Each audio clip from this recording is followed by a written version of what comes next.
Interest in water. I have been very, very interested in water lately, and I have been for, I would say, the past few months, but it's starting to become more and more intense as the days go on, and I'm feeling called to like speak on it and to talk about it and just talk about what I'm learning, what I've been watching. And water is it's like complicated, but it's simple at the same time. And depending on where you live in the world, water is easily accessible. We have it in our bathrooms, we have it in our kitchens. Usually you can get water from the tap. But I've just been more and more particular about the water that I intake and where the water comes from. And I'm really starting to think about it. And I'm also seeing signs like in the media about the importance of water. And, with AI data centers, a lot of people are talking about water and how much water it uses. And, you know, how that's going to affect like general population. And as I've been researching, I have learned that all of the water that has ever existed and that will ever exist exists right now on this planet in this universe, which is very interesting because when you think of it that way, then you understand that there is no shortage. There could never be a shortage of water.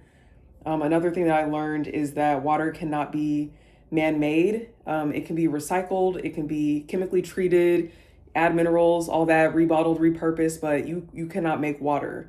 So that is another interesting thing that I learned. And I took my notes here from some videos that I've watched.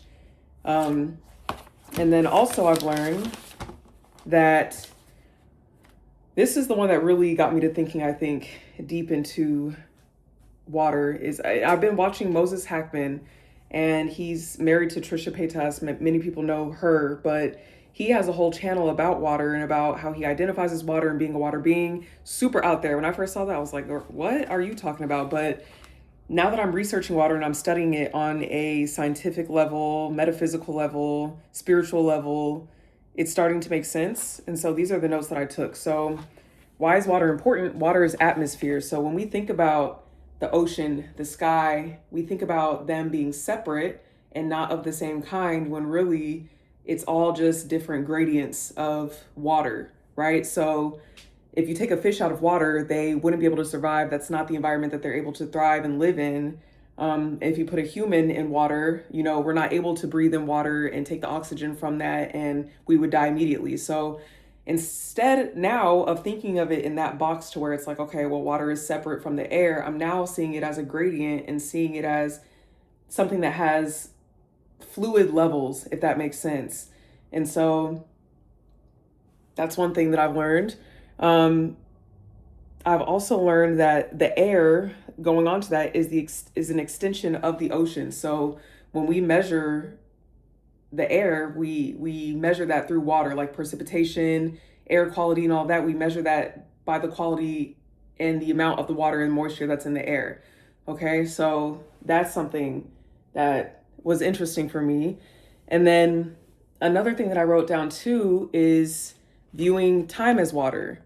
And so, in order for time to be conceptualized or to even exist, you need consciousness, you need matter, and you need space, because what time is an object moving through space, uh, or moving through a distance, and that's what creates time. So if the object is not conscious of time as it moves, then you don't have time. And if the object is not moving through space, then you also don't have time. So I thought that was interesting as well, and as it relates to manifestation. And then, sorry, my mind is just really racing, and I'm really excited to share this. But man, I don't know. Like, maybe I'll just talk off my head now. But even with water too, you see the changes that are happening, and you see that a lot of people are, like I said, getting upset about AI data centers and how much water they use in order to cool the servers or cool whatever. Um, and then you see different companies and different laws that are being made in relation to water, and it's just very interesting. Like the stock of water has gone up, the prices of water has gone up. I've seen a lot of articles about people's water bills rising due to just data centers and just how much technology needs the water. So that's an issue. And then another thing that I learned too, I watched this documentary called The Mystery of Water.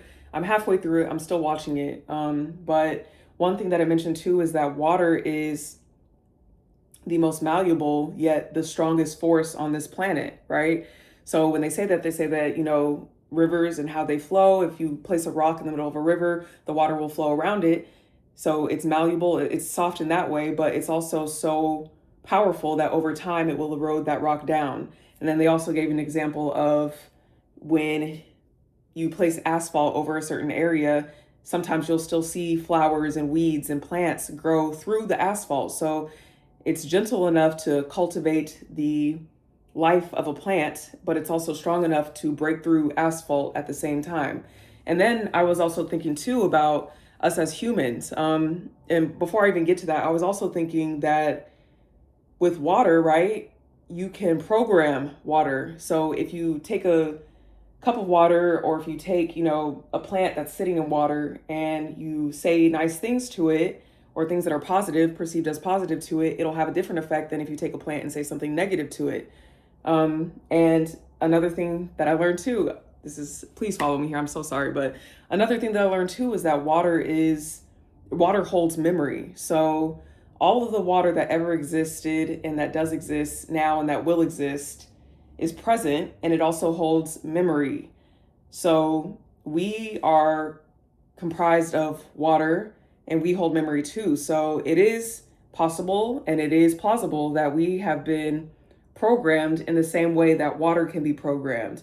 And whether that be programmed to reach our full potential or not, or do good things or bad things, that's really up to you to interpret. But I just thought that was interesting, because if you look at scientific experiments, again, that take the 2 glasses of water and say negative or positive things, and you can see a clear difference and you can see actual quantifiable results, then that means that you can actually program yourself too, because we are comprised of and made up of water.